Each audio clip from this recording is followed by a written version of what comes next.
मतदार आणण्यावरून वाद आणि हत्या. भूम तालुक्यातील पाटसांगवी गावातील जिल्हा परिषदेच्या मतदान केंद्राच्या परिसरात हा वाद झाला.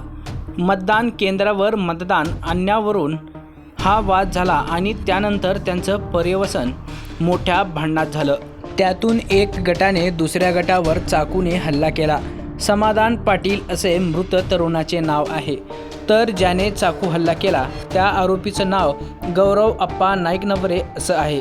चाकू हल्ला करणारा हल्लाखोर फरार असून त्याचा शोध पोलीस घेत आहेत. तर या हल्ल्यात इतर 3 जण जखमी झाले आहेत, त्यांच्यावर उपचार सुरू आहेत.